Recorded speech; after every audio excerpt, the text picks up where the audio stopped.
everyone.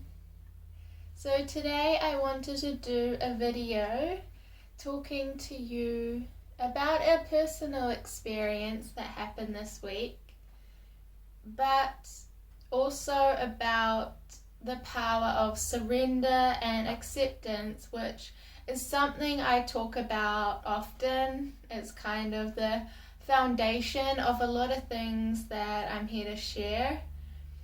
So earlier this week, my cat went missing. Normally he's meowing and at the door in the morning early wanting his breakfast, and he wasn't there.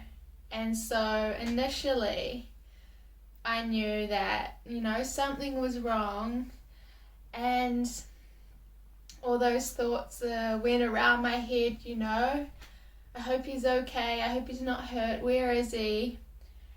And I allowed my mind to do the human things, I got up and just was trying to process that he wasn't there, and I did go for a walk around the block calling his name.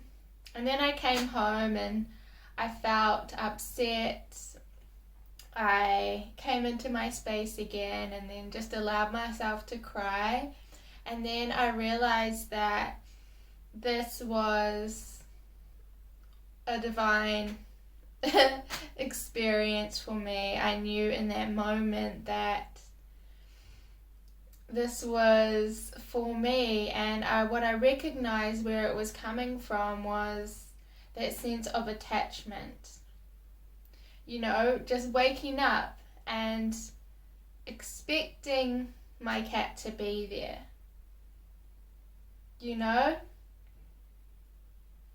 Yes, I may be his so-called owner and he's an animal, but he also has free will as a being on earth, and he can do what he pleases. He doesn't have to stay here. He could go to some other house that feeds him. But what I realized was this attachment to him being there, waking up and just expecting him to be there. But what I realized was that underneath the concern, which, it comes from that place of love and the well-being of others that you want, underneath that concern, where is he? I hope he's okay. I hope he's not injured, or I hope he's not too stressed out. There was also the I want him here, and also the I would feel better if he was here. And so that really identified that attachment to having the cat here, and I realized that. And so I sat there and I allowed all the emotions. I was feeling pain in my heart, sadness, and a sense of powerlessness in that moment. And what I did was I allowed that to pass. I allowed that to be there. I didn't want to push it away, pretend I didn't feel it. It's all about that surrendering into this experience. And so I allowed it to be there. I felt into it. And what I noticed was that there was this peace that started to emerge. This acceptance with what was. There wasn't this resistance, there wasn't this fighting, or it shouldn't be like this, he should be here. All of that ego stuff, it's really this acceptance. This is how it is. If he's meant to come home, he'll come home. If he's not, he's not. This is such a divine experience right now, and not that I want to say that the universe is testing me, but I really felt like this was this even deeper opportunity to recognize what this invitation was offering me, to again dive deeper into the peace and that sovereign place within me, no matter what's happening around me. And that was really beautiful because in that sense of peace and acceptance, there was also this love, and I felt my life was energy just flowing through me. And then I was guided to pull a oracle card, and normally I don't do a lot of oracle card pulls, just now and again, and I was like, okay. And I pulled a card and I looked at it. And it was like the Seraphim Gateway, divine guidance or divine support. And as soon as I looked at it and read it, I heard the cat flap and the cat come home.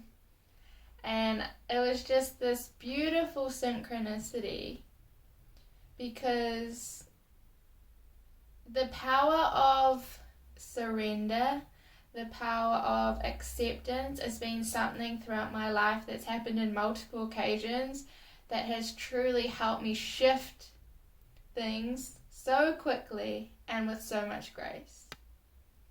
With reduced suffering and pain and all of that. Because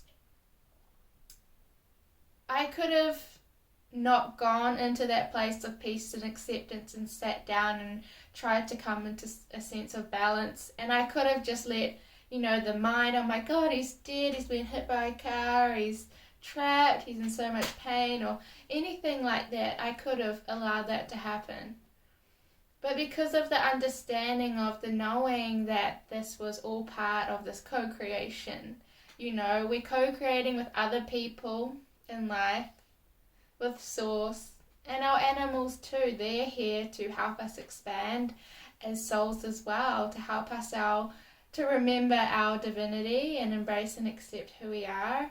And this was such a beautiful experience because it didn't go on for long, because I had that surrender and acceptance. It was.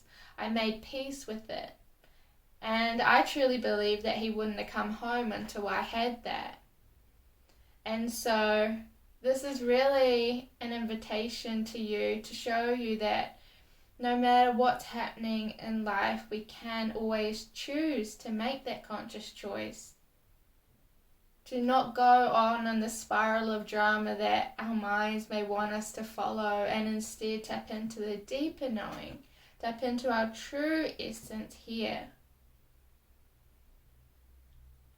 And this also can remind us of, we're not alone, we have support, pulling that angel card and the divine guidance. Like, it was just, again, this reminder and confirmation, like, we're here and we're helping, and this is all part of this expansion in consciousness and building that deeper trust with yourself and within life. Because if you truly believe that life is happening for you and not against you, then you embrace these opportunities. And for a moment initially, you may get that initial reaction and be caught up in it, but then it's like acknowledging that and being okay with that, not judging that, because we're here to be human. But then we can not play in that. We can come back to the knowing of what is truly happening here. And so that really was a recognition for me of, that attachment to having the cat there when I wake up, just expecting him to be there. And we can start to think about, what else am I attached to in life?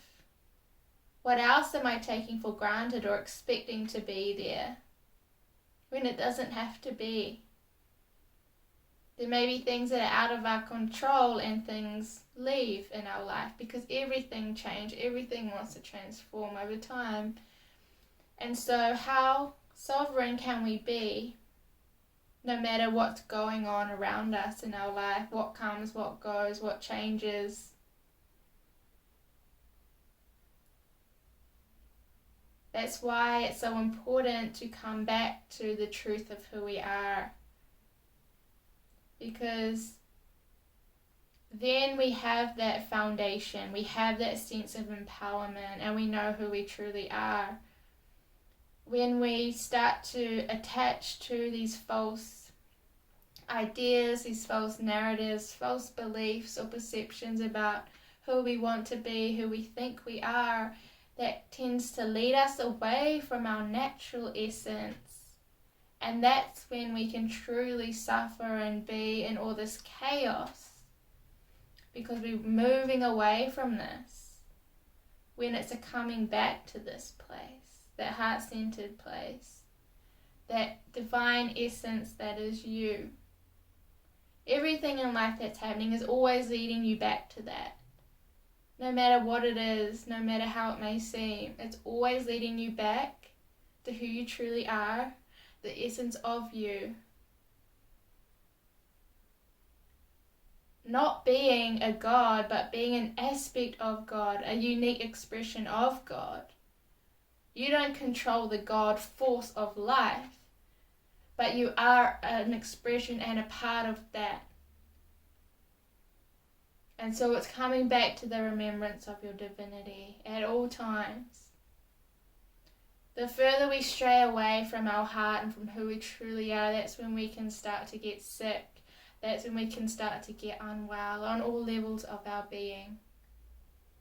And so keep coming back. And again, recognize the attachments that you have. They may come from a place of, good intentions, but also, where are you giving your power away? Are you giving it to people? Are you giving it to things? Are you giving it to certain circumstances? And if you do, that's okay. You can see it for what it is. You can recognize it for what it is. And utilize these tools of surrender and acceptance when perhaps we have been conditioned to not accept, to fight, to push against. When, from my own personal experience in multiple occasions, surrender and acceptance of the situation and the moment, whatever is arising, has been not only the fastest, but the most transformational. So if you have the courage and you're in a situation like that, I invite you to at least give it a try. Give it a try. Trust your heart, trust your soul, trust God and Source. Have a great weekend.